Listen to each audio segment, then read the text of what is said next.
Olá a todos, eu sou Thales Silveira, coordenador de comunicação do Instituto Brasileiro de Infraestrutura, e estamos começando mais um InfraCast, o podcast da Frente Parlamentar Mista de Portos e Aeroportos. E hoje contamos com um convidado muito especial, o presidente do Conselho de Administração do Instituto Praticagem do Brasil, Bruno Fonseca. Seja bem-vindo, Bruno. Muito obrigado, Thales, Dr. Mário Povia. Muitíssimo obrigado a quem já conheço desde das épocas da ANTAC, discussões no Congresso sobre praticagem. É uma satisfação muito grande estar aqui para a gente poder conversar um pouco sobre a praticagem. A honra é toda nossa. Falando em honra, hoje, mais uma vez, ao meu lado, o diretor-presidente do Instituto Brasileiro de Infraestrutura, Mário Povia. Seja bem-vindo, Mário. Obrigado, Thales. Bruno, uma honra ter você aqui conosco. E eu já quero aproveitar inicialmente para agradecer o CONAPA, praticagem, né? É um dos mantenedores aqui do Instituto Brasileiro de Infraestrutura. Então, agradecer muito a você a confiança, né? E a parceria, porque vocês têm estado conosco com representantes até distintos, né? Em vários grupos temáticos aqui de discussão de temas de infraestrutura, sempre contribuindo com diálogo, com a percepção de vocês, que é uma percepção técnica importante, às vezes até crítica, né? Mas muito importante no cenário da infraestrutura. Então, bom ter você aqui conosco. Seja bem-vindo. Mário, muito obrigado e parabéns pelo trabalho à frente do Instituto Brasileiro de Infraestrutura, uma ferramenta para o Brasil avançar, né? Estamos discutindo vários assuntos que são pertinentes, né, afetam aos portos, né, que é a minha área, e eu percebo que o Instituto pode contribuir muito para o Brasil avançar nesse ponto.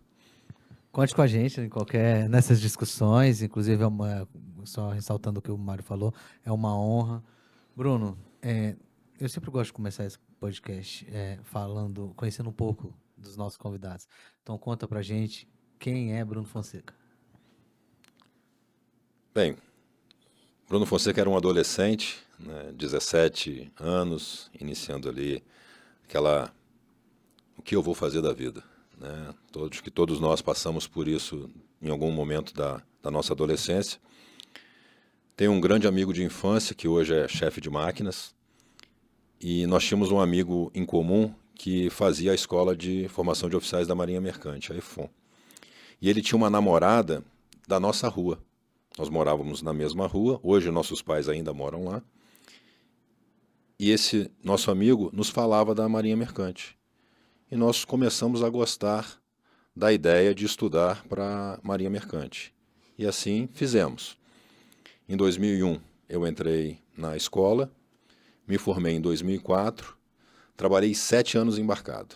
Trabalhei na cabotagem, cheguei a fazer o longo curso e trabalhava na exploração de petróleo, nos barcos supridores e também nos barcos de manuseio de âncoras. Teve o processo seletivo de 2006 para praticagem, que foi exclusivo para a ZP1, esse eu não fiz. Teve o processo seletivo de 2008, para esse processo eu estudei, eu fui aprovado, mas não fui classificado. Mas tive a percepção de que se eu estudasse devidamente, eu teria uma grande chance de passar. Então, com a minha carreira já estava bem consolidada dentro da empresa que eu trabalhava. Em 2011, quando a diretoria de Portos e Costas avisou no site que teria a intenção de fazer um processo seletivo para praticagem, eu pedi demissão para poder estudar exclusivamente para praticagem. E assim eu fiz. Estudava da hora que eu acordava até na hora que eu dormia, fiz um planejamento e obtive sucesso no processo seletivo de 2011 e passei para Fortaleza. Sou prático em Fortaleza, nos portos do Mucuripe e no porto do Pecém. Quando você é aprovado no processo seletivo de praticagem, você não é aprovado para ser prático, você é aprovado para ser praticante de prático, para ser um estagiário. E você tem que cumprir um número mínimo de manobras para você poder fazer a sua prova. O que é a prova? É manobrar um navio, de verdade, com uma banca examinadora, um capitão dos portos, um oficial da marinha e um prático. No meu estágio eu fiz 600 manobras, acompanhadas e executadas 600 manobras. Essas 600 manobras me habilitaram a fazer a minha prova. Fiz uma prova no porto do Mucuripe e uma prova no porto do Pecém. Peguei minha habilitação em março de 2013 Então comecei a trabalhar como prático. Um ano depois, eu entrei para a diretoria da Ceará Marine Pilots, da empresa a qual eu faço parte. Fiquei 2 anos como diretor operacional e depois eu assumi a presidência, fiquei 4 anos como diretor-presidente. Nesse período você acumula, você exerce a praticagem e acumula essa função administrativa de diretor e de presidente. Isso. Tanto localmente, e é interessante você falar isso, e no Brasil também, Mário, o diretor do Conselho Nacional de Praticagem, né, os diretores, incluindo o presidente, eles continuam trabalhando. Por exemplo, na França, na Alemanha e na Itália, na Holanda também, o presidente da Associação Nacional, ele tira a licença. Ele pode fazer o número mínimo de manobras para ele poder manter a habilitação, mas ele exerce mais uma função administrativa. Aqui não, aqui a gente concilia as duas. Assumo... Ou seja, mais trabalho. Mais trabalho.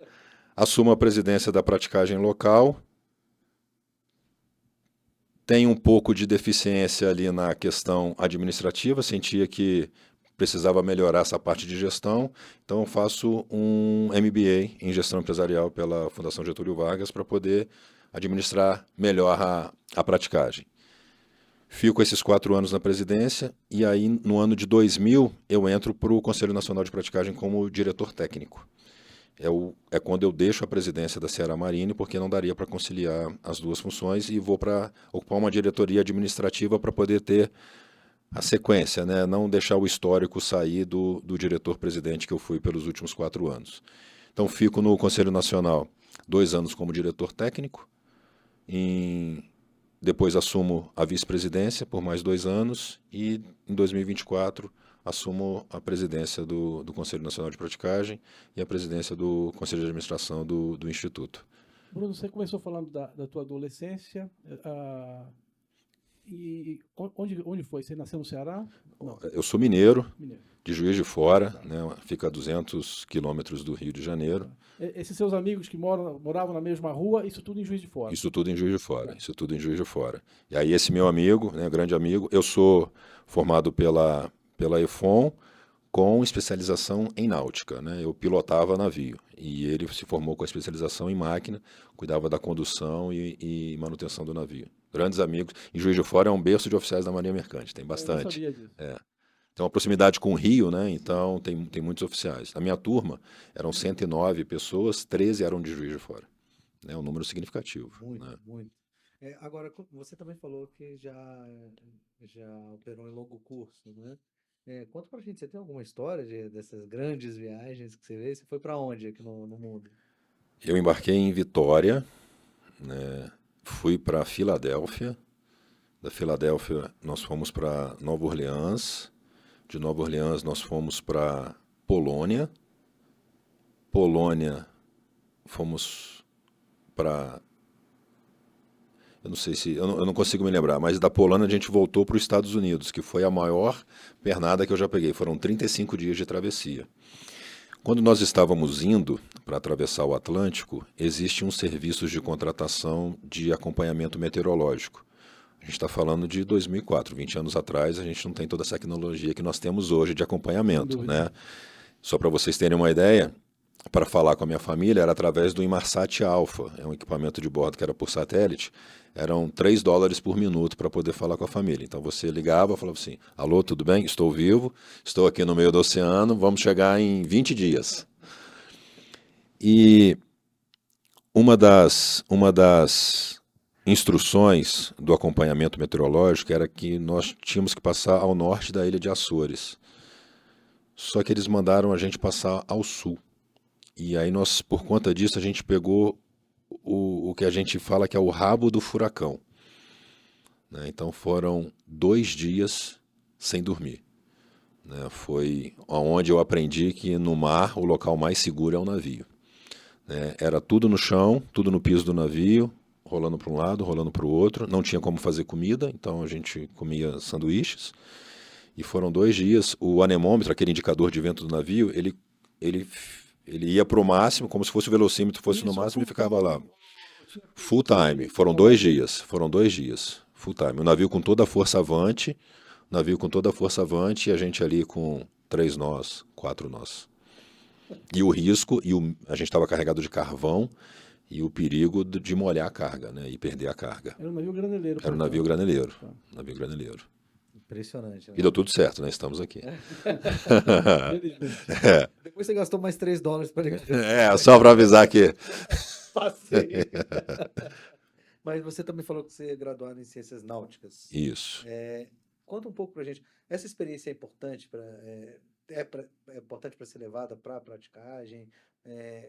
O que isso te trouxe de ganhos hoje como um prático, né? Hoje, para você ser prático no Brasil, você não precisa ser da Marinha Mercante nem da Marinha de Guerra, né? A vantagem de você ser de uma das duas é que na prova de títulos você consegue uma pontuação maior.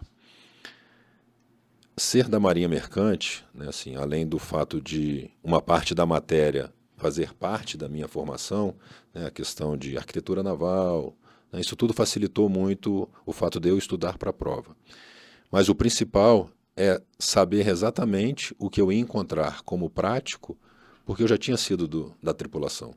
Então, o relacionamento com a tripulação, da minha parte, ele é muito tranquilo, porque eu fui tripulante, né? Eu sei o que a tripulação está esperando do profissional quando o navio Já chega teve do do outro porto. lado. Já tive do outro lado, né? Então, basicamente isso. E a questão cultural, né?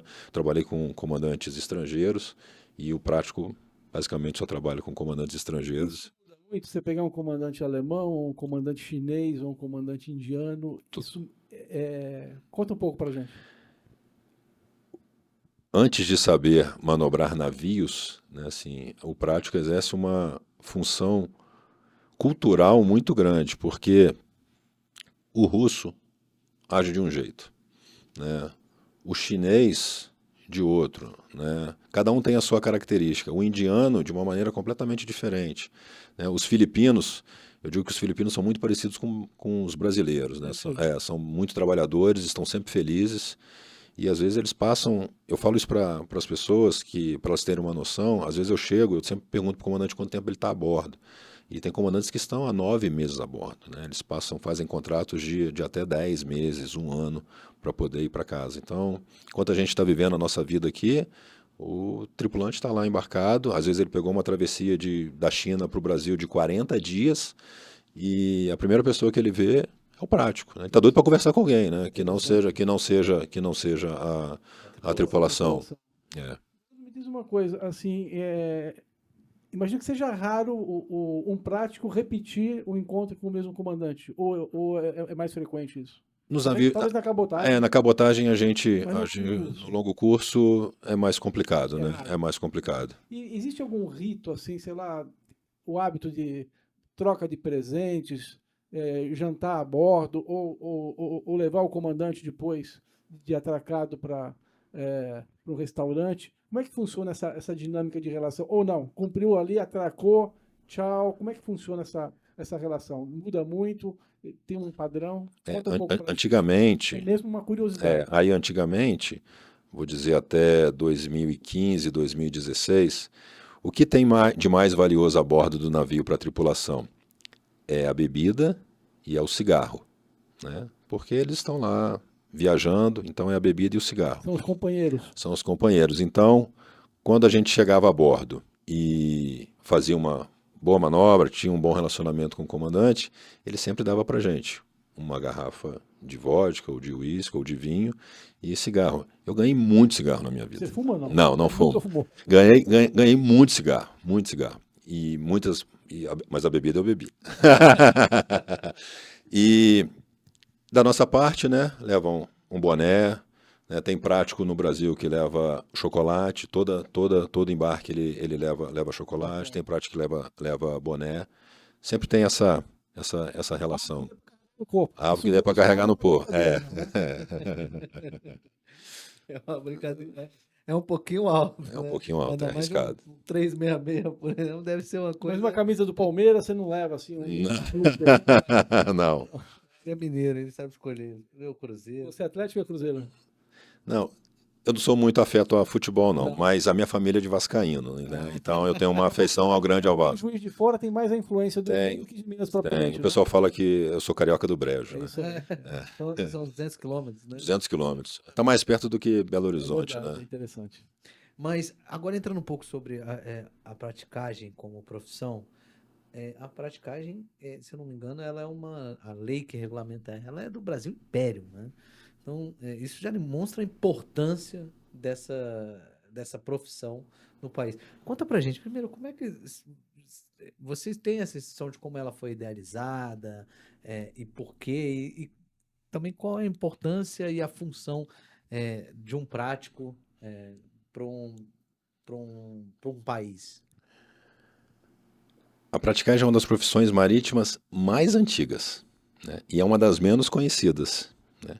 E é um dos principais, eu digo que é um dos principais elos da segurança da navegação. Os fenícios, que viveram 4.000 anos atrás, né, na região onde hoje é o Líbano, eles faziam um comércio marítimo com o Egito muito forte. E eles são conhecidos por duas coisas: a escrita e a navegação, né? Então é no Código de Hammurabi, né, dente por dente, olho por olho, que a gente tem as primeiras regras escritas sobre navegação. E é lá no Código de Hammurabi que está as primeiras regras dos pilotos de barco. Só que só tinha um problema, né? Naquela época, se errasse a manobra, o prático era decapitado, né? E aí nós temos hoje, e também no livro de Ezequiel, na Bíblia, a gente tem menção ao piloto de barco. Então, é uma atividade milenar. Sabemos que aqui no Brasil, 95% do nosso comércio exterior ele se dá através do mar. Então, a praticagem tem um papel fundamental nisso, né? Mas o que é a praticagem? O que é a praticagem? A praticagem, né, se eu for olhar o conceito lá na Lei de Segurança do Tráfego Aquaviário, lá no artigo 12, está lá. É o conjunto de atividades de assessoria ao comandante requeridas por forças das peculiaridades locais que dificultam a livre e segura movimentação da embarcação. Poxa, um pouco complicado isso, né? Mas o que são essas peculiaridades locais? Regime de vento, de correnteza, maré, relevo submarino, acidentes geográficos. Então, quem conhece isso é o prático. Quem é o prático? É um aquaviário não tripulante, não faz parte da tripulação, que presta serviço embarcado. Então, o que o prático faz? Ele vai muito além das manobras de atracação e desatracação. Tem a navegação pelo canal, entradas em dique. E essa parte de navegação ela é interessante porque no Ceará eu navego 3 milhas no canal e eu cheguei no porto. Na Amazônia, no Rio Amazonas, ele vai navegar 4 dias para poder chegar no porto. E qual o trabalho do prático a bordo? Evitar acidentes. Se eu não conseguir evitar acidentes, que as consequências deles sejam minimizadas pela presença do prático a bordo. O acidente que aconteceu em Baltimore agora, poucos meses atrás. O acidente era inevitável. E o que o prático fez? Informou ao controle da ponte que o navio estava sem governo, poderia bater na ponte e a ponte interrompeu o tráfego. Então ele salvou vidas, né? Então o que a gente faz? A gente gerencia risco o tempo todo, né? Eu sou um gerenciador de risco, todo o tempo, para poder mitigar, evitar os acidentes evitáveis, né, e minimizar as consequências dos inevitáveis. Quais são as consequências de um acidente? Eu tenho 4 consequências de um acidente. Primeira, morte. Vou citar aqui 2012, navio Costa Concórdia, né, aquele navio de passageiros italiano, que o comandante vai fazer uma fly passage na região lá da Toscana, pega as pedras e infelizmente o navio naufraga, 32 pessoas perdem as vidas. O comandante foi condenado a 16 anos de prisão, está preso. Então, mortes uma. Segunda, poluição. Poluição, eu vou citar aqui o caso do navio Exxon Valdez, famoso caso do navio Exxon Valdez, 1989. O navio sai do Alasca e está indo para os Estados Unidos. E olha só que interessante, o comandante ele tinha um certificado de isenção de praticagem, ele tinha uma PEC, Então ele deveria estar no passadiço, né? Passadiço é onde fica a torre de comando. Ele deveria estar no passadiço. Ele desce para o camarote e deixa o oficial encarregado da navegação. Aí o oficial está navegando com o navio, ele começa a ver blocos de gelo na proa do navio, ele começa a desviar dos blocos de gelo. Quando ele tenta voltar, ele não consegue voltar mais, porque a correnteza pega o navio encalha e 42 mil toneladas. O resto nós sabemos que foi um desastre ecológico talvez de maior proporção, né? Isso. E olha só que interessante, Mário. O trecho ele era de praticagem obrigatória e a Exxon forçou, né, solicitou que o trecho fosse colocado de praticagem facultativa. Ele foi. 3 meses depois teve o acidente. Qual foi a medida mitigadora? Voltar com a obrigatoriedade do serviço de praticagem. E no caso do Costa Concórdia, para navegação a menos de 4 milhas da costa, praticagem obrigatória. Então eu falei aqui, poluição, mortes, vou falar de danos ao patrimônio público e privado. Navio Aidar, né? Lá em Barcarena, no Pará, 2015, carregado de boi. Nós estamos com um berço interditado há 9 anos. Né? Imagina o prejuízo disso, né, para a sociedade, né? Para a sociedade.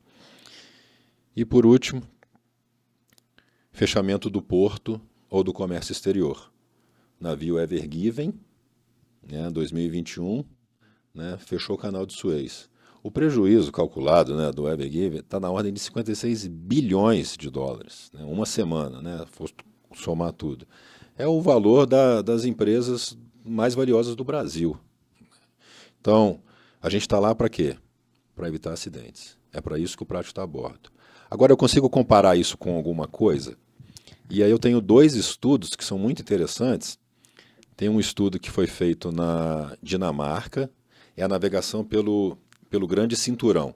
Ela liga o Mar Báltico ao Mar do Norte. De um lado está a Dinamarca, do outro lado está a Suécia. Pelo Tratado de Copenhague, lá de 1857, é um trecho de praticagem facultativa. Quem administra é a Dinamarca, mas é um trecho de praticagem facultativa. Então, para ele se tornar de praticagem obrigatória, teria que ter um consenso mundial, coisa que a gente sabe que não vai acontecer. E aí, para os navios tanques com calado acima de 11 metros, eles têm que pegar a navegação pelo Grande Cinturão, pela navegação pelo Great Belt. E a praticagem é facultativa. Aí, de 2002 a 2005, nós tivemos 1.810 passagens, de 2002 a 2005, 1.810 passagens. 1.743 foram com práticos, 0 acidentes, 0 encalhes. 67 foram sem prático, 22 encalhes. Então, isso mostra... Um terço. É para refletir, né? É para refletir. Né? É para refletir. Como o prático está ali a bordo para gerenciar e para poder mitigar o risco. Eu sei que é difícil, desculpa, é só uma curiosidade mesmo, eu sei que é difícil entender essa questão do canal de Suez. Foi um erro no momento que ele estava chegando, se eu não me engano. Ele ficou... É uma das imagens, eu acho que mais fortes que eu já vi na minha vida.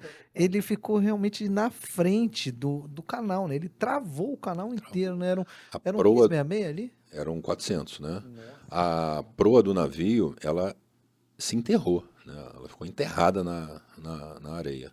Você imagina ali 150 mil toneladas, né? Com vento de uma tempestade. Não tem como você controlar um navio daquele dentro do canal. Sem dúvida. É uma tragédia anunciada, né? Aquilo teve uma condição meteorológica desfavorável? Você tem notícia daquilo? Como foi no Egito, né, a gente não tem muitas informações sobre os relatórios. E o que se sabe é que teve uma tempestade, né, de vento muito forte, e a gente analisando tecnicamente, né, o que aconteceu exatamente o esperado. Né? O navio ele recebe muito forte o vento pelo costado. O prático faz a primeira correção, mas no que ele faz a correção, joga ele para outra margem. Ele faz outra correção de leme para poder trazer o navio, só que aí, pelos fenômenos físicos, ele vai, perde o controle e fica totalmente atravessado dentro do canal. Ele tentou corrigir, e ao tentar corrigir, você tem uma inércia. Exatamente, exatamente. E aí não tem mais jeito. Não tem mais jeito. Dentro do canal. Né? Infelizmente, ele virou passageiro. Bruno, uma curiosidade. Você falou que você tem aí zonas de praticagem ou regiões, né? Onde você tem os canais bastante curtos, né? E outros que você passa dias navegando, né? O que é que determina, né? Quando inicia, né, efetivamente a necessidade, né, de você ter o prático a bordo, né? É a Marinha que define isso? É um colegiado? Como é que define onde termina, a gente sabe, né? Evidentemente é quando você chega ali na zona de fundeio, etc. E tal. Imagino que ali para e depois você tem uma outra manobra, talvez, ou já chega na zona de fundeio sem prático. Como é que funciona essa dinâmica para a gente entender? Toda a carta náutica, né, ela tem lá, o símbolo é uma bola com tipo um losango dentro dessa bola, ali é o ponto de espera do prático.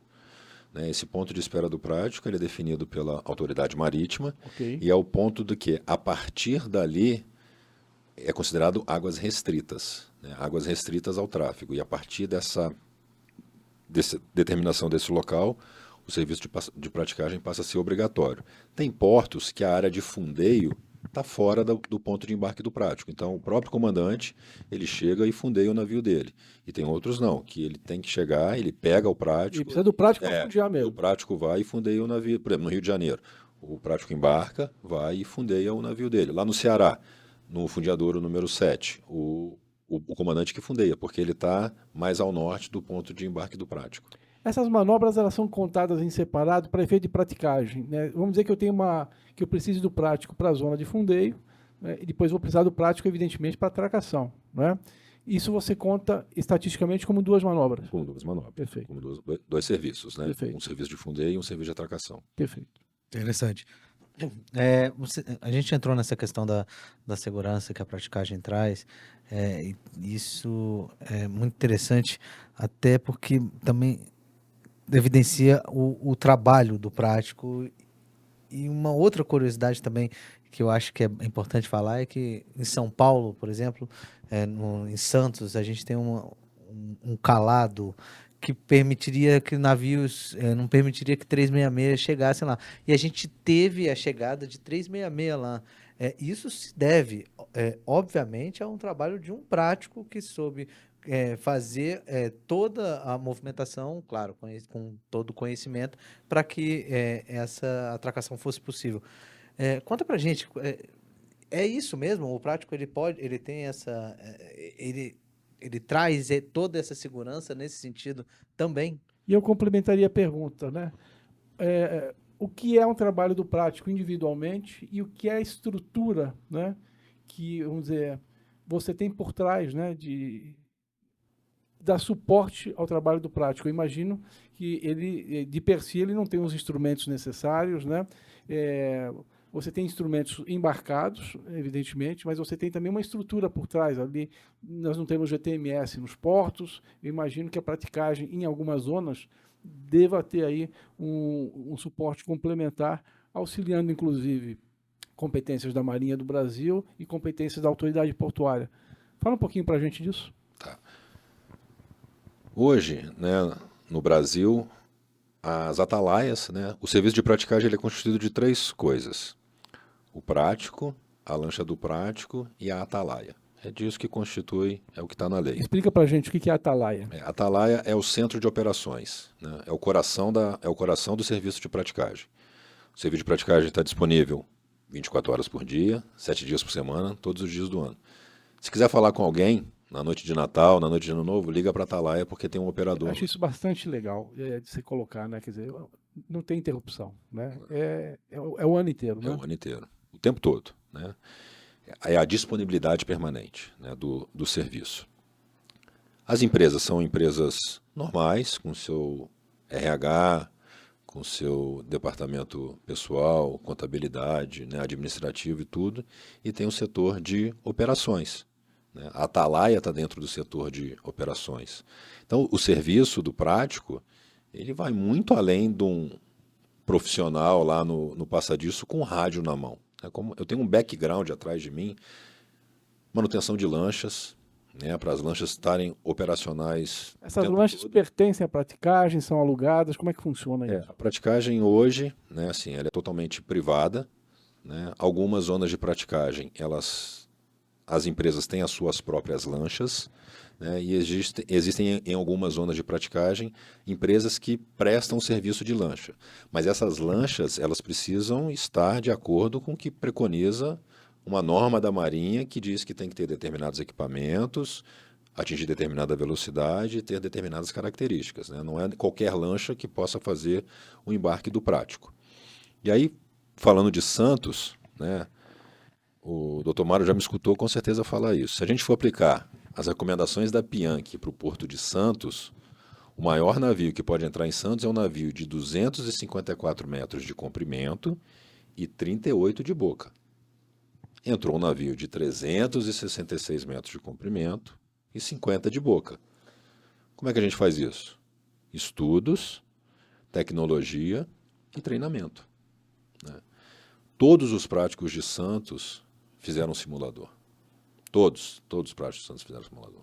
Todos os práticos de Santos fizeram treinamento em modelo reduzido, né, que são navios miniatura que respondem da mesma maneira aos navios convencionais. E isso é ótimo para você treinar situação de emergência, coisa que você não pode treinar na vida real, né? Falha de máquina, falha de leme, problema no rebocador. Então, isso tudo você consegue treinar com modelo reduzido. Esses centros de treinamento são aqui no Brasil mesmo? O simulador, sim, mas o modelo reduzido, nós temos alguns centros no mundo. O Brasil ainda não tem o seu modelo reduzido.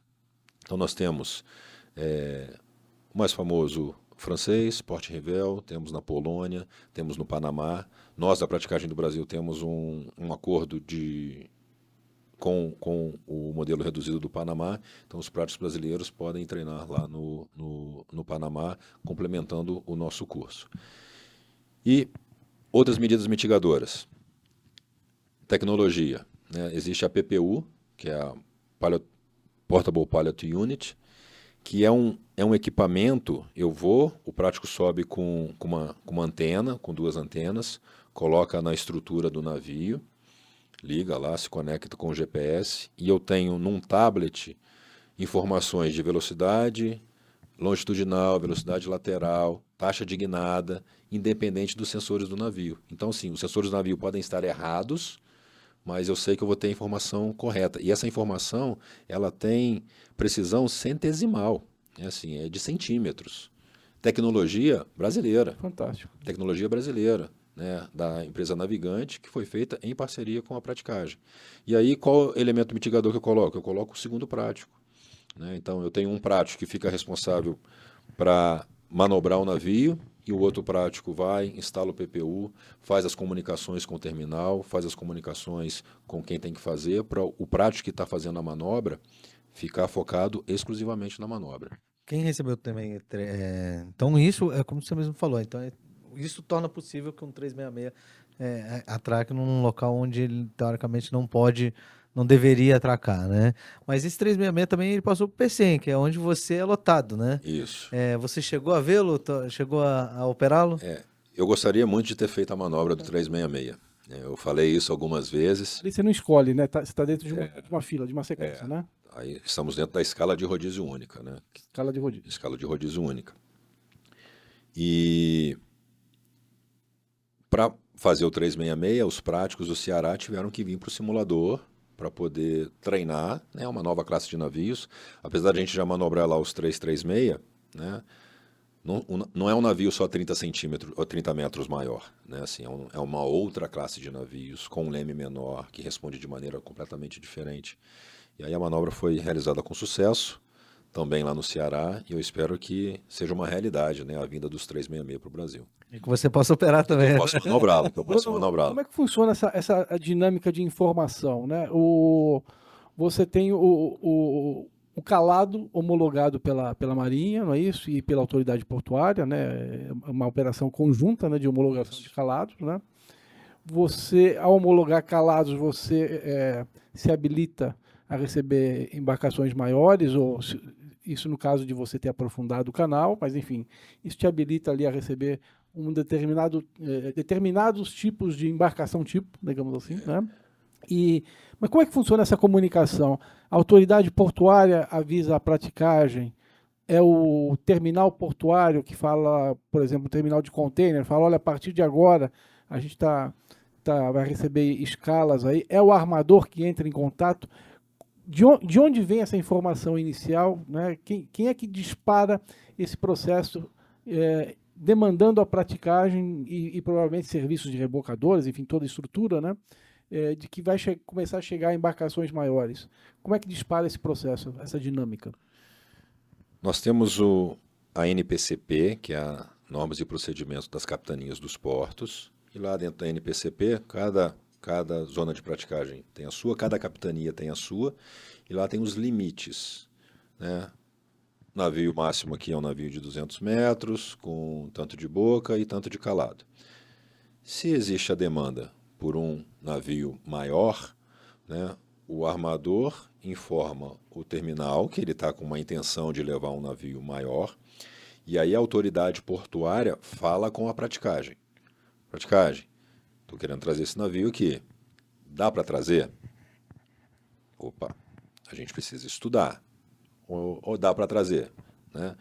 Então, a autoridade portuária e a praticagem, e eu posso dizer que isso acontece na sua totalidade no Brasil, nós temos um relacionamento muito bom com as autoridades portuárias e nós vamos verificar a viabilidade dessa operação. Então, autoridade portuária, praticagem e depois a gente leva para a autoridade marítima. Eu posso dizer lá que no nosso caso no Ceará, sempre quando a gente vai chegar para a autoridade marítima, a gente já chega com a solução pronta, né, para ele poder acompanhar o processo e chancelar. Então, no caso do 366, o Porto falou com a gente, nós falamos assim, a gente precisa simular, né?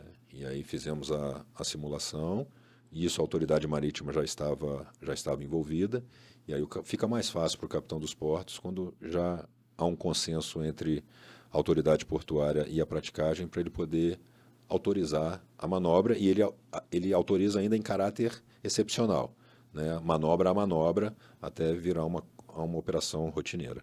E esses custos, por exemplo, de arcar com essa simulação, isso é a autoridade portuária, é a praticagem que assume? Como é que funciona essa dinâmica? Aí depende de onde vem a demanda, né, e qual é o objetivo. Para essa do 366, lá no Ceará, fomos nós, da praticagem, que arcamos com as despesas de simulação. Agora, se tem um terminal que quer fazer uma nova operação e ele quer ver se é possível esse navio, ele vai contratar uma simulação e ele vai convidar os práticos para poder participar. E nesse caso, quem vai pagar as despesas é o terminal. Porque não tem uma regra única. Não tem uma regra única.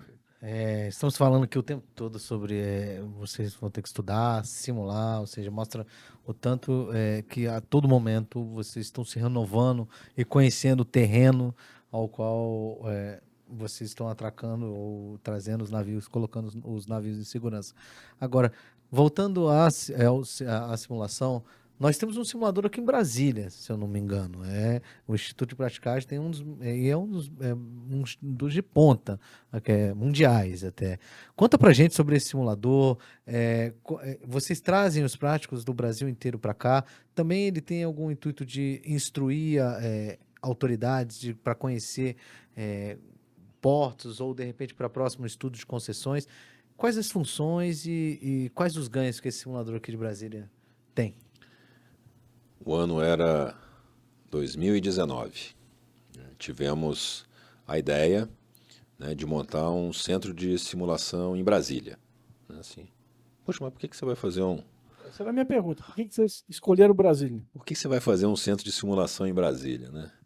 Aí hoje Brasília virou um hub aéreo, né? Tem voos de todas as capitais para cá. E eu tenho práticos que moram em todos os lugares do Brasil. Todos os práticos brasileiros, eles precisam a cada 5 anos fazer um curso. O curso de atualização para práticos. Hoje esse curso ele é feito no Rio. Nós fazemos 11 turmas no Rio e uma turma em Belém, no Centro de Instrução Almirante Brás de Aguiar, lá no Ciaba. e as outras 11 turmas aqui no CIAGA, no Rio. O Instituto ele nasce, então, com uma proposta de nós termos uma outra opção para poder treinar os práticos, né? E também de verificarmos viabilidade técnica de novas operações, novos navios. E aí, qual é a importância de Brasília estar aqui? Eu vou fazer um terminal novo lá em Belém, né? Então, ao invés de eu pegar os parlamentares, as pessoas envolvidas, e ter que levar eles lá para Belém, eu vou no simulador, né, e mostro, ó, é isso aqui, né? A ANTAC está com alguma dúvida em relação a um terminal, a uma operação, vamos para o simulador. Então, ele é ter uma opção de treinamento para os nossos práticos e, principalmente, né, também, né, acho que são as duas principais razões do Instituto, é ser uma ferramenta para o país, né, para verificação de novas operações e viabilidade técnica.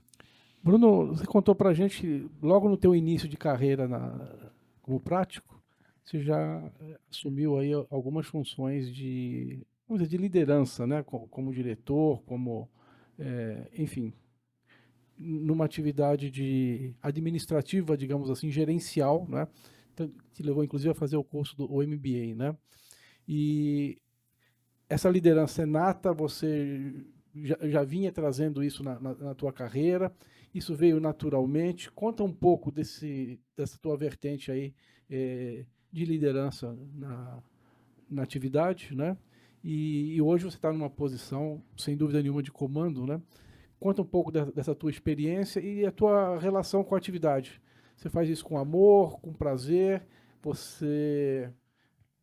é a tua profissão e é uma coisa mais técnica na tua vida. O que representa a praticagem para o Bruno? Eu já fui síndico, né?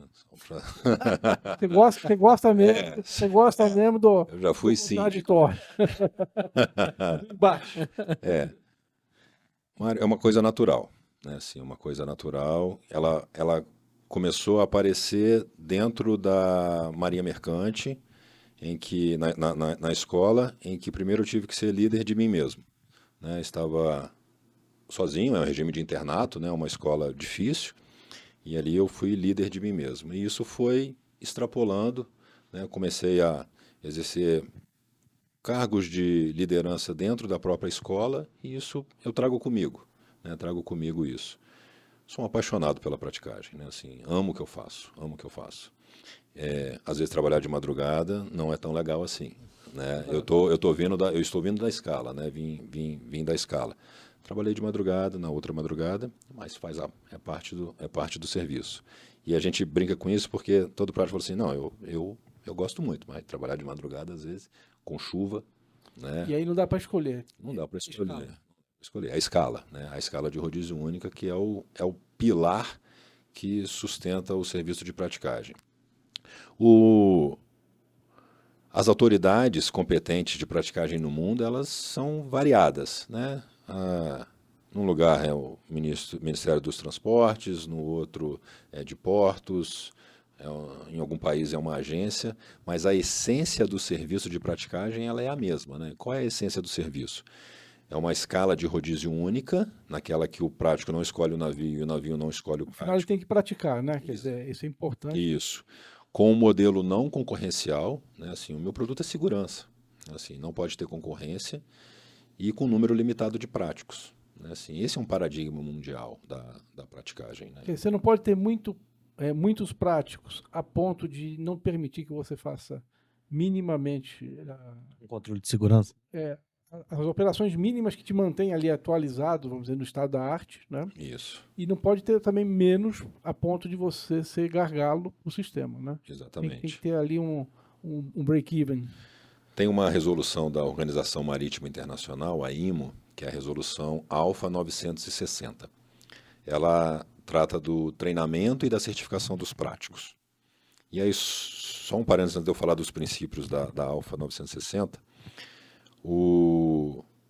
antes era a Alfa 485, né? E em relação ao curso de atualização dos práticos, né? Já tinham começado as discussões lá no ambiente da IMO, que eles queriam fazer uma nova resolução. A Marinha traz isso para o Brasil. A gente começa a discutir dentro do CONAPRA uma metodologia de um curso para práticos. E em dezembro de 2004, o Brasil é o primeiro país no mundo a realizar o curso de atualização para os práticos. É o primeiro país no mundo, né? O nosso curso ele é copiado Brasil afora. Não estamos devendo nada para ninguém em termos de segurança na navegação, em termos de estatísticas de segurança, vamos dizer, ao adentrar os portos, os nossos números são internacionais, nós estamos dentro de padrão O internacional. Brasil tem um dos 5 menores índices de acidentes no mundo. Interessante. Assim, somos um exemplo. Existe um ranking disso, assim, alguma Sim. coisa? Bacana. Só complementando a pergunta, então, claramente o Brasil ele é uma referência mundial na praticagem. A que se dá a gente chegar a ter esses números tão importantes? Passa por aqueles pilares que você já colocou, da busca de sempre incessante de conhecimento, simulação, boas práticas? Eu vou voltar então lá, 1808. Perfeito? 1808, tivemos o decreto de abertura dos portos, Dom João VI, em janeiro. E aí, quando é junho de 1808, 12 de junho de 1808, é o primeiro decreto de praticagem, né? E aí, o decreto está o seguinte: os pilotos práticos são aqueles que, sem conhecimento técnico, mas com muita prática, merecem a confiança dos comandantes que adentram a barra do Porto do Rio de Janeiro. Pilotos práticos. No segundo decreto, sobre praticagem, ele tira a palavra piloto e só fica prático. Por isso que no Brasil é prático. Né? Nos Estados Unidos é pilot, na língua inglesa é pilot, e na língua espanhola... História aqui pra gente, na língua espanhola... Finalmente, agora eu entendi. O adjetivo passou a denominar o próprio profissional. Então, e na língua espanhola é piloto prático. Então, eu venho de 1808 até 1959 com a praticagem, uma salinha dentro da capitania. Antes eram as capitanias hereditárias, depois virou as capitanias dos portos. E aí o JK monta uma comissão interministerial para decidir o que ia fazer com a praticagem. 2 anos depois, eles entregam a praticagem para iniciativa privada. A praticagem se torna uma atividade privada. Isso em que ano foi? 1961. Tá. 1961. Devido aos altos custos e à complexidade. Então, a praticagem ela passa a fazer a gestão administrativa e comercial, mas a parte de regulação ela fica toda ainda com a Marinha. Então, primeira resposta, entregar a praticagem para a atividade privada. Eu acho que isso faz a praticagem ser uma referência. Aquilo que aconteceu com a Operação Portuária em 93, com a atividade de praticagem, aconteceu em 61. 61. Interessante. E aí o segundo aspecto, a excelente regulação que a Marinha faz na praticagem desde 1808. Eu queria abordar isso contigo, né? Muito se falou de regulação técnica, regulação econômica, e eu não quero entrar no aspecto da regulação econômica, eu acho que a gente acaba não chegando em lugar nenhum com essa discussão, mas evidentemente que a regulação técnica ela é fundamental, né? Como está hoje a relação praticagem Marinha do Brasil, né? Já esteve melhor, há alguma tensão, pelo contrário, está harmônica? Conta um pouco para a gente. E essa regulação, ela existe efetivamente? Ela é uma regulação bilateral? Os práticos também participam disso? É uma via de mão dupla? Como é que é esse processo? Enfim, ela merece ser revista ou atualizada? Não, ela é atualizada constantemente. Né? Ela é atualizada constantemente. É na Norman isso? Antes era a Norman 12, né? Aí, em 1961 entregou para atividade privada. Aí nós temos as associações dos práticos. Vem a Constituição de 88, ninguém é obrigado a se associar a nada, então as associações deixam de existir e passam a existir as empresas de praticagem. 1997, a LESTA, Lei de Segurança do Tráfego Aquaviário. 1998, a R-LESTA e a primeira edição da Norman 12. né? E no ano 2000, o Brasil passa a fazer parte da RPB-IMO, né? Representação Permanente do Brasil na IMO. Então a Marinha está sempre presente nas discussões do que realmente vai acontecer, vai efetivar. Então ela sempre traz isso. E nós sempre estivemos na Associação Internacional dos Práticos ocupando uma vaga das vice-presidentes há mais de 10 anos. Então, todas essas discussões, e a Marinha presente na IMO, nós também temos um prático há mais de 20 anos lá na IMO. Tem também. Tem um prático, Marcelo Cajati, ele faz parte da RPB-IMO. Tá, o Marcelo que participa, inclusive, aqui de vários painéis conosco. Bem aqui. ativo, presidente do Conselho Consultivo do Sim, CONAPRA. e excelente, Marcelo, super participativo, assim, tá muito entrosado com o nosso grupo aqui. Um dos meus mentores na praticagem. Inclusive, queremos o senhor aqui, senhor Cajati. Por favor, vem aqui. Depois do Bruno, será o senhor. Convidado também para vir aqui. Então, a Marinha traz isso. Nós temos uma relação secular, né, com a Marinha. Gostaria até de mandar um cumprimento para o almirante André Macedo, diretor de Portos e Costas. E quando vai ter uma publicação, né, uma edição nova da Normand, né, rito normal, a praticagem ser consultada, né, a gente conversa para poder ver o que vai ser publicado. Perfeito. Quer dizer, há efetivamente uma relação harmônica aí. Sim. De se trabalhar em conjunto, digamos assim. Fundamental. Entre regulador e regulado. E com a autoridade portuária você também já falou, né? Sim. Que é uma relação muito boa. E agora me diga, uma autoridade portuária, há autoridades portuárias, a gente já tem VTMS, por exemplo, em Vitória, né? No Porto de Vitória. Há alguns ensaios aí de ter VTMS. Eu, por exemplo, tive na diretoria dos portos do Rio, a gente já estava adiantando isso por lá. Como é que está essa questão e quão parceiros, né, são os práticos na introdução dessas novas tecnologias aí tanto da Marinha quanto das autoridades portuárias? Há um trabalho conjunto também aí? Um trabalho em conjunto, né? Costumo dizer, Mário, que o trem vai passar. Assim, ele vai passar de qualquer jeito, né? Tem a locomotiva e tem o vagão. Né? Você quer estar onde? Né? Você quer estar na locomotiva ou você quer estar no vagão? Conduzindo ou sendo conduzido pelo processo. Exatamente. Né? Então, assim, nós temos que fazer parte do processo. Né? E nós fazemos e temos uma relação muito boa com as autoridades, tanto marítima quanto portuária, e para uma solução conjunta. Qual é o ovo? Né? Qual é o objetivo? Segurança da navegação. Esse é o objetivo. Segurança da navegação, proteção da vida humana, proteção do meio ambiente. E como é que está o outro lado aí com seus clientes armadores? Relação com a BAC, com o Centronave, vai bem?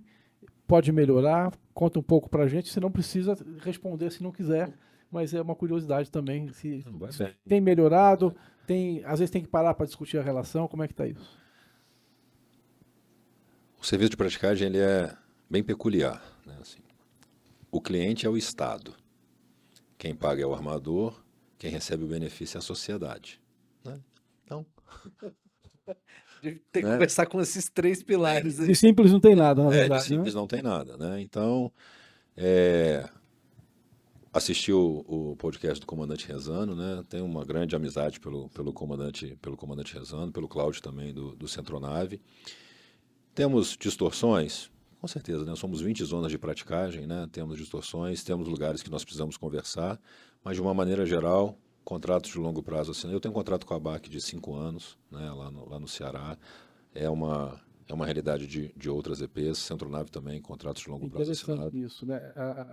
As relações também não são homogêneas, né? Você tem locais com um pouco mais de atritos, outros lugares que a negociação flui bem. Sim. Eu queria, Bruno, você que exerce essa função de liderança, contar um pouco para a gente da estrutura da praticagem no Brasil, né? As zonas de praticagem, quantas são, como funciona basicamente. Você falou também ali é uma empresa, né? O CNPJ cuidando disso. Como é a relação dos práticos? Os práticos prestam serviço para esse CNPJ?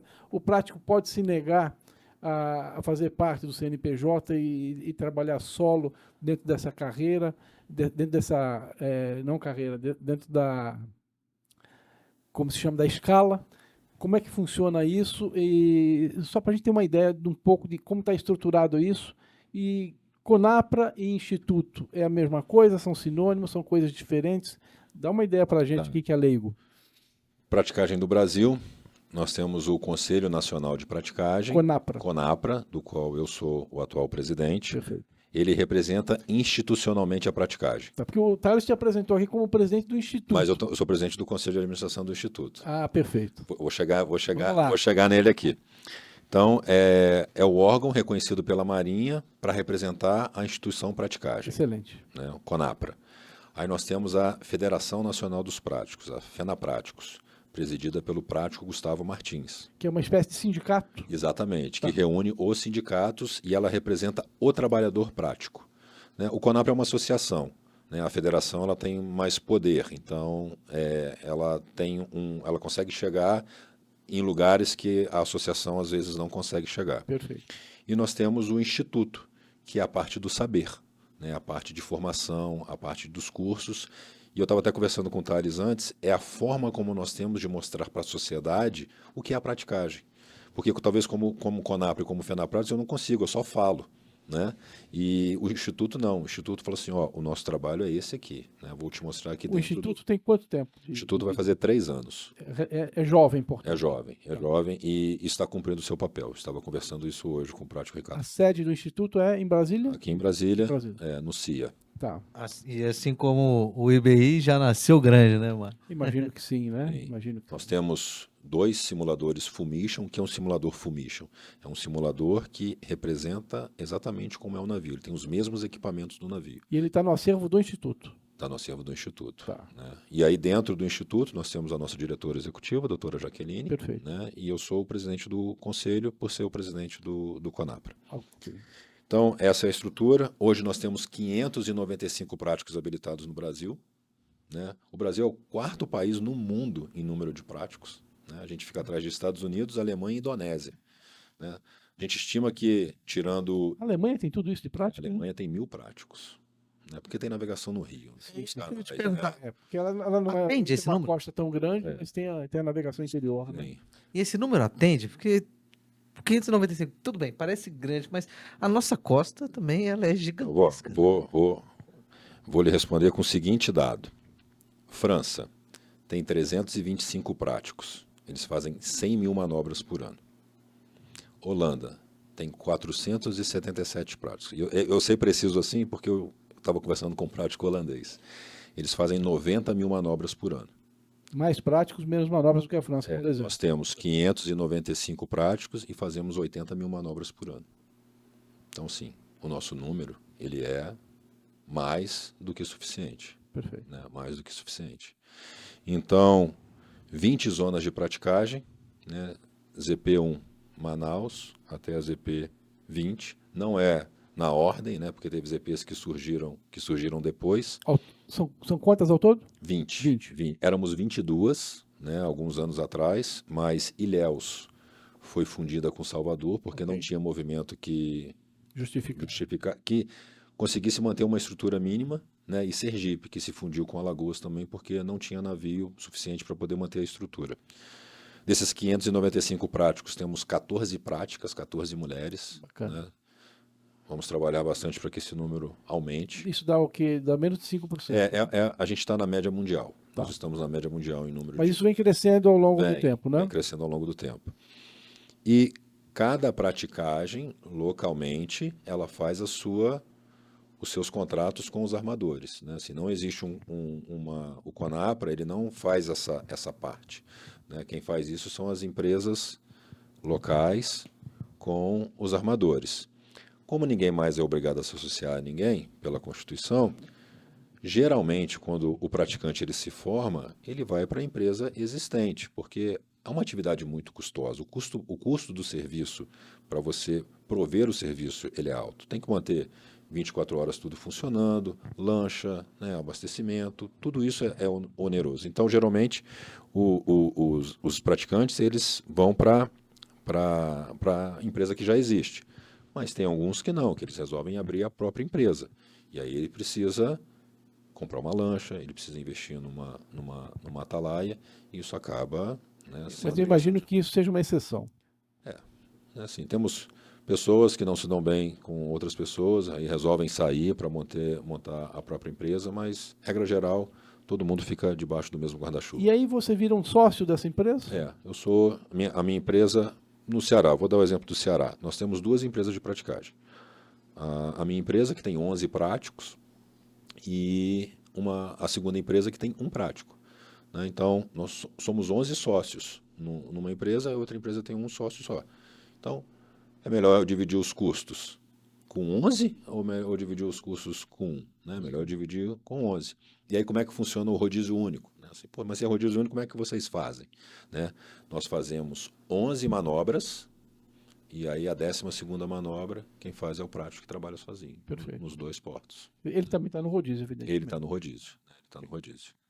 Uma curiosidade que eu encontrei é que a ZP1 ela é a maior do mundo, é isso? Isso. A maior zona de praticagem do mundo, 600, sem contar a Barra Norte. Se for contar a Barra Norte, ali vai dar perto de 900 milhas náuticas, é a maior em extensão. A segunda maior é a ZP2, que vai de Taquatiara, pode ir até a tríplice divisa do Brasil, Peru e Colômbia, lá em Tabatinga. E aí a terceira é no Rio Mississippi, com 200 milhas, né, de extensão. Sim, né? Então, assim, a terceira é 3 vezes menor do que a primeira. E a gente não pode comparar a infraestrutura que nós temos nos Estados Unidos com a infraestrutura que nós temos no Brasil. Bruno, como é que está a comunicação da praticagem? A gente tem discutido aqui no Instituto, né, a questão da logística, né?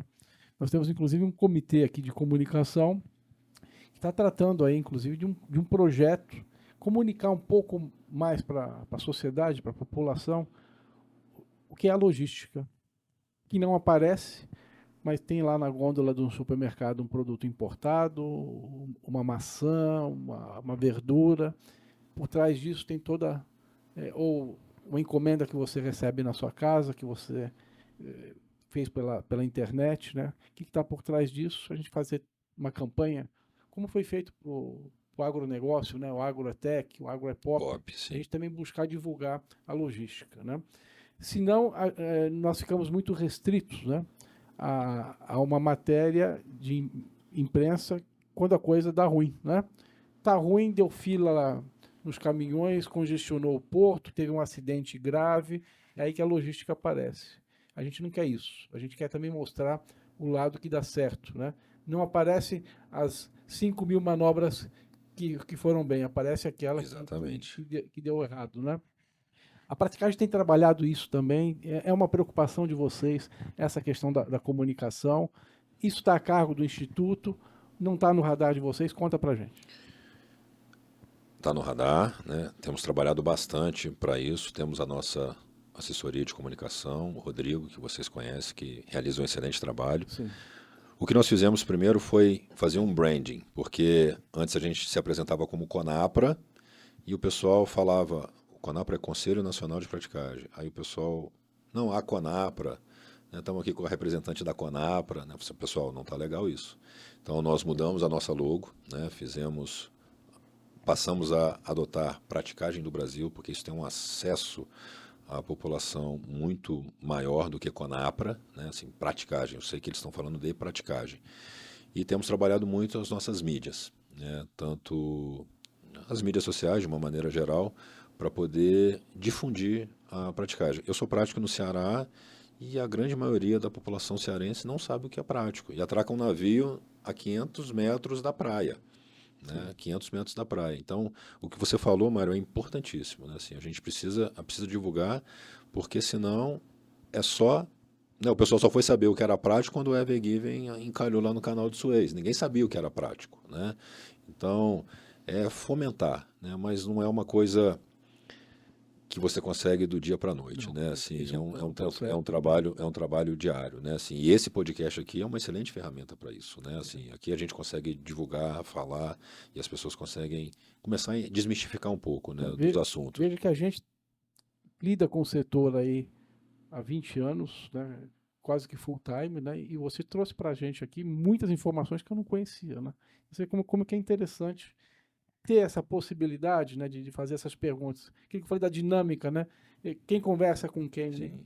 Dúvida, assim, você não sabe como é que funciona isso ali no varejo, né, Sim. na ponta, né? E é muito bacana você dividir isso aqui com a gente.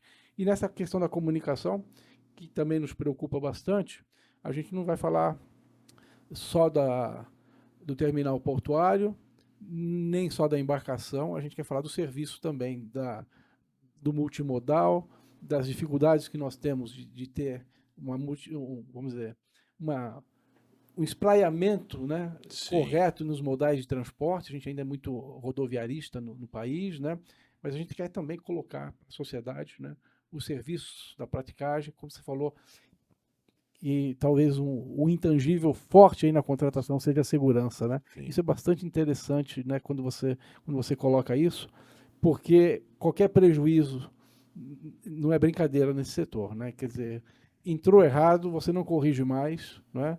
Aquilo vai dar um dano que não se restringe só à carga, não se restringe só à embarcação. Você vai pegar alguém no berço, no canal, enfim, alguma coisa nesse sentido. E você bem colocou, não são só perdas patrimoniais, você tem vidas humanas, você tem prejuízos de lucros cessantes por parar uma estrutura. Você imagina um erro ali na entrada do Canal de Santos, que é uma entrada complicada, né?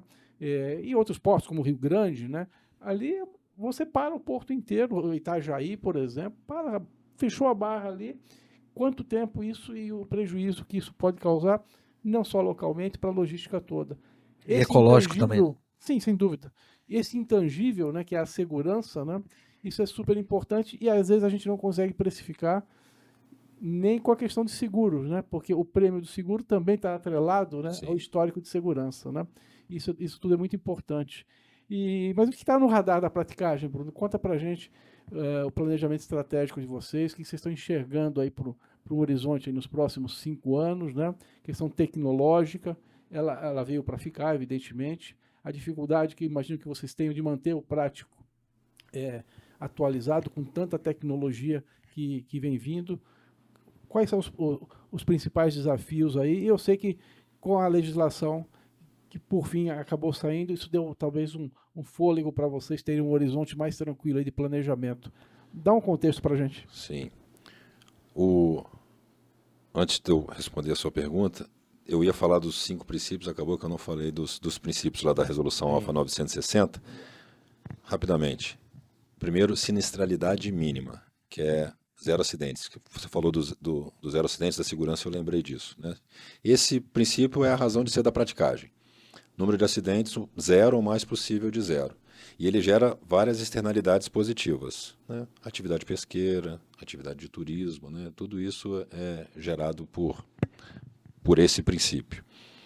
A independência funcional, né? Que a escala de rodízio única ela traz isso, né? Eu não posso contratar, o navio não pode escolher o prático, nem o prático pode escolher o navio. E aí tem um muito interessante, que é o da experiência recente. Esse princípio ele é muito interessante. Se eu sou um neurocirurgião e eu vou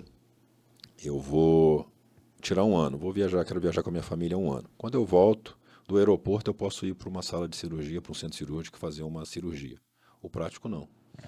Se ele deixou de cumprir no quadrimestre o número de manobras dele, ele é afastado do serviço e para ele poder voltar, ele tem que fazer um número mínimo de manobras para poder voltar a praticar.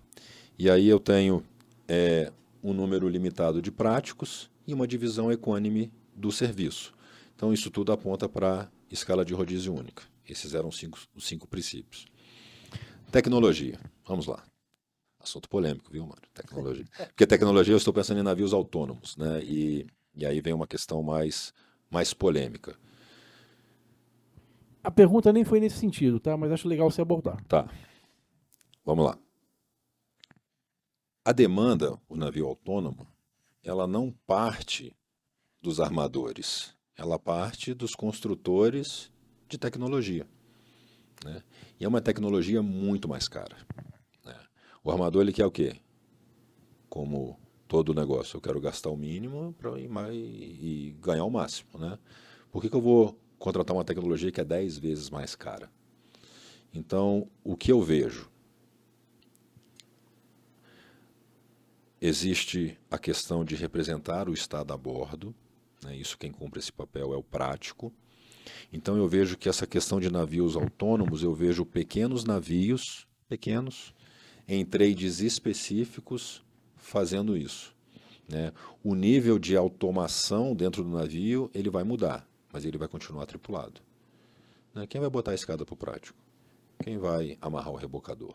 Né? Como é que Tem uma vai ser? questão legal, né, da Sim, autoridade que está dentro da embarcação, né, porque ele exerce, o capitão exerce efetivamente a autoridade ali, sim, né, porque você tem águas internacionais, tudo isso. Até no direito é uma coisa complicada você ter um navio não complicadíssimo. tripulado, né? Eles estão tentando escrever, né, o código de navio autônomo e é ver a grama crescer, né? Porque é difícil, né? Assim, questões legais, né? De cada país e tudo. E voltando então agora à sua pergunta, quais são os grandes desafios, né? Manter esse índice extremamente baixo de acidentes que nós temos, né? Assim, isso é um motivo de orgulho para Manter o sarrafo alto. manter o sarrafo alto, né? E como é que a gente mantém isso? Treinamento, né? Treinamento.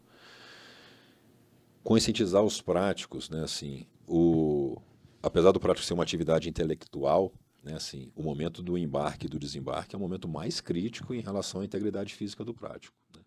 Nós temos uma média anual de 3 acidentes fatais no mundo, né? O ano passado nós tivemos 7.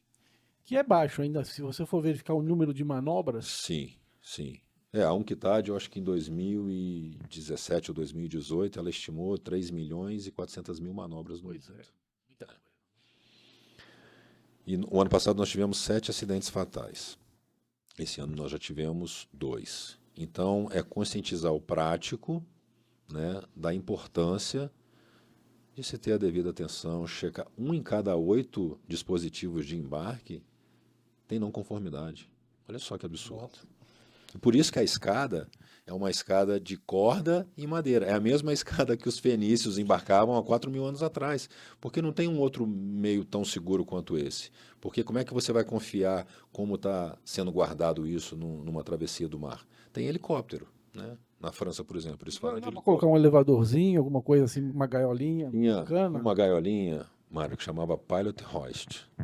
Aí o que acontecia? O que começou a acontecer? Por falta de manutenção, o prático ia para a gaiola, em vez da gaiola subir, a gaiola descia. O prático ia para a água, Deus do céu. né? Aí o pessoal fala assim, poxa, por que o prático não usa um trava-quedas, né? Assim, poxa, às vezes a lancha, ela tá variando ali 2, 3 metros, né? Assim, Racional. o cara pode dar um tranco e ele bater no costado do navio. Sim. Então, manter o nosso índice de acidentes extremamente baixo, conscientizar os práticos da importância de sempre checar os dispositivos de embarque, porque sempre 1 em cada 8 tem problema. E aí vem uma questão que nós já estamos trabalhando já há algum tempo, que é a conscientização das autoridades para a assinatura de convenções internacionais que o Brasil não é signatário, né? Nós temos a Convenção sobre Responsabilidade Civil por Danos Causados por Óleo, né? CLC 92. GLC, o Brasil assinou a 69, né? A gente teve o acidente do navio Torrey Canyon em 1967, lá ele encalhou na costa inglesa, derramou 100 mil toneladas de óleo cru na água. Então, ela que motivou a CLC 69 e também a criação da Marpol. O Brasil foi o primeiro país a assinar a CLC 69. E depois nós tivemos o acidente com Exxon Valdez, que motivou a 92. 5 países no mundo não assinaram a 92. Brasil, Cazaquistão, Guiné Equatorial, Líbia, São Tomé e Príncipe. Esses são os 4 que nos acompanham nessa lista. Estão bem acompanhados, né? É um grupo, Mário e Thales, que eu não tenho orgulho de fazer parte dele. É rir para não chorar. E deixa eu te dizer, o Instituto também está com essa pauta, tá? De levar a CLC adiante, né? E é legal saber que isso também está no radar, da praticagem para a gente trabalhar junto nisso, né? Conte com a gente aí nesse trabalho. E Assim como Nairobi, né? Nairobi, né, HNS, Convenção do Bunker, e a CLC 69 é mar territorial, 8,9 milhões. A 92 é zona econômica exclusiva, 200 milhas, 300 milhões. né? O derramamento que teve em 2019 lá no Sim. Nordeste, se o Brasil fosse signatário, né, Teria teria acesso ao acesso ao fundo, Exato. né? Se tivéssemos a Nairobi, o Aidar provavelmente já teria sido removido Pois é. lá de Barcarena. Está até hoje. Tá até hoje. Nós também estamos muito imbuídos de levar essa pauta adiante. Sim. Já estamos, temos até, isso foi um pedido dentro do comitê temático em que o presidente Mário olhou e sim, óbvio que ele já tinha esse conhecimento, mas ele realmente pessoalmente está tocando essa pauta. É até bom saber mesmo disso. Já vamos até ao fim aí do podcast, de repente a gente pode conversar mais especificamente sobre o assunto, porque é do nosso interesse total. Já tive algumas demandas do Mário sobre essa CLC 92, que é algo que realmente é um absurdo. O Brasil ainda Não não dá está. para entender, né? Porque a gente ainda não assinou. Perfeito. Mário, mais de 1 hora de podcast, cheio A conversa tá de muito boa. conversa. Ele já falou que não dormiu à noite, já deu sinais aí. Para falar de praticagem aqui, eu fico até amanhã. Mas só para terminar esse podcast aqui, primeiro agradecer a sua disposição de estar aqui com a gente, mesmo tendo dormido pouco. É até uma pergunta que a gente sempre faz, né?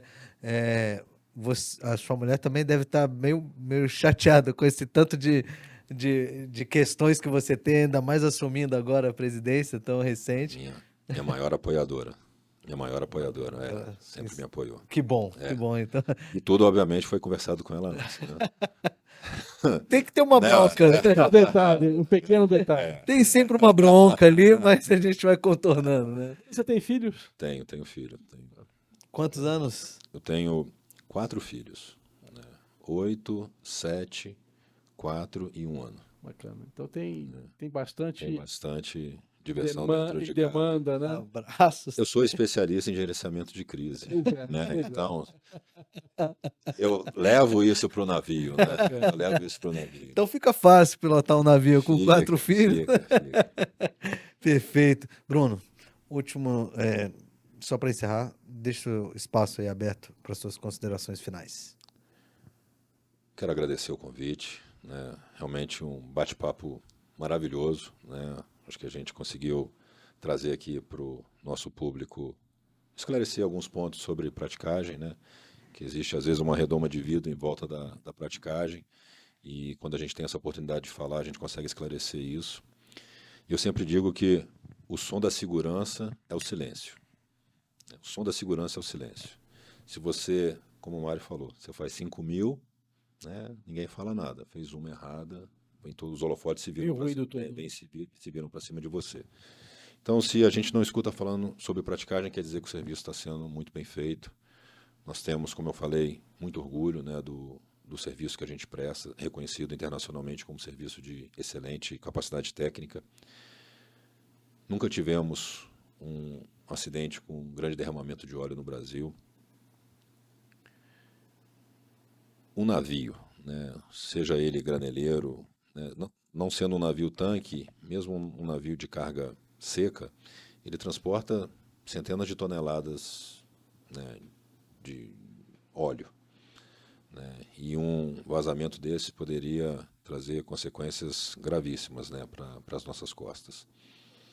Então, a praticagem, a gente está ali para poder gerenciar esse risco, né, evitar que os acidentes aconteçam. E eu sempre termino, né, todas as minhas apresentações dizendo que a praticagem do Brasil é navegação segura e sem acidentes, vida e meio ambiente protegidos e eficiência nos portos. Muito obrigado, pessoal. Eu que agradeço, inclusive, o depoimento pessoal. Você sempre foi muito solícito a todas as minhas demandas, desde quando eu era jornalista, indo para a ANTAC, agora no Instituto, prontamente atendido. Muito obrigado e conte comigo e conte com o Instituto e a Frente Parlamentar nas principais demandas que vocês da praticagem tiverem. E, Mário, suas considerações finais? Só agradecer, Bruno, a gentileza de você estar aqui conosco hoje. De novo, agradecer a confiança, a parceria. É bom saber, né, desse amor que você tem pelo que faz. Eu acho que o ser humano é movido a isso, né? Eu sempre falei para os meus filhos escolherem a carreira, né, pela afinidade, né, que o sucesso vem depois com a própria dedicação que a gente coloca. A gente trabalha metade da vida, praticamente, né, das nossas horas por dia trabalhando, então metade das nossas vidas trabalhando, e é super importante que a gente ame aquilo que faz, e aí tudo fica mais fácil, né? Então, parabenizar você pela escolha de fazer o que ama, né? E desejar sucesso nessa sua gestão aí, tanto no Instituto quanto na praticagem do Brasil. E eu tenho absoluta convicção de que está em boas mãos, e agradecer a tua gentileza de estar aqui. Muito obrigado, viu? Eu agradeço. Muitíssimo obrigado. E você curta, se inscreva no canal, acompanhe nossas redes sociais, porque nós seguimos em busca de uma infraestrutura forte no país.